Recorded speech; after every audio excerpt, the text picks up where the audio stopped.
নমস্কাৰ আপোনাক আজিৰ ভিডিঅ'লৈ স্বাগতম জনাইছোঁ। আজিৰ ভিডিঅ'ত আমি আগবঢ়াবলৈ লৈছোঁ সিংহ ৰাশিৰ অক্টোবৰ মাহৰ বাবে মাহেকীয়া ৰাশি ফল।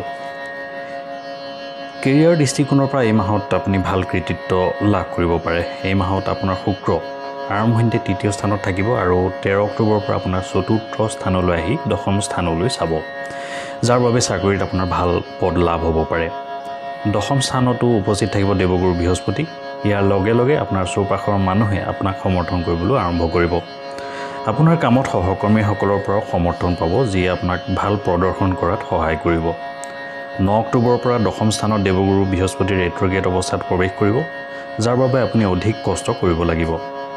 ইয়াৰ পৰা আপুনি লাভৱানো হ'ব আৰু আপোনাৰ কামত অধিক উন্নতি দেখা যাব। এই মাহত প্ৰমোচন পোৱাৰো সম্ভাৱনা প্ৰবল। ইয়াৰ লগতে আপোনাৰ দৰমহাও বৃদ্ধি পাব পাৰে। যদি আপুনি চৰকাৰী খণ্ডত কাম কৰে তেন্তে এই মাহটো আপোনাৰ বাবে আৰু অধিক লাভজনক বুলি প্ৰমাণিত হ'ব। শনি গোটেই মাহটো ৰেট্ৰগেড অৱস্থাত সপ্তম স্থানত থাকিব, যিয়ে আপোনাক চাকৰিত ভাল স্থান প্ৰদান কৰাত সহায়ক হ'ব। যদি আপুনি কোনো ব্যৱসায় কৰে তেন্তে এই মাহটো আপোনাৰ বাবেও ভাল হ'ব। শনিৰ ৰেট্ৰগেড অৱস্থাত সপ্তম স্থানত বহিব, যাৰ বাবে আপুনি কিছু ভাল ফল পাব পাৰে। অৱশ্যে আপোনাৰ অধীনত কাম কৰা লোকসকলৰ সৈতে আপুনি ভাল আচৰণ কৰিব লাগিব। আৰ্থিক দিশত মাহৰ আৰম্ভণিতে একাদশ স্থানত মংগল উপস্থিত থাকিব আৰু আপোনাৰ আৰ্থিক অৱস্থা ভাল কৰিব। দেৱগুৰু বৃহস্পতিৰ দৰ্শন হ'ব দ্বিতীয় ঘৰত, য'ত থাকিব কেতু, যাৰ বাবে অৰ্থনৈতিক অৱস্থা ভাল হৈ থাকিব, কিন্তু মাহৰ শেষৰ ফালে এই পৰিস্থিতি কিছু পৰিমাণে হ্ৰাস পাব পাৰে। 20 অক্টোবৰৰ পৰা মংগল দ্বাদশ স্থানলৈ স্থানান্তৰিত হ'ব আৰু আপোনাৰ খৰচ সম্ভাৱনা থাকিব।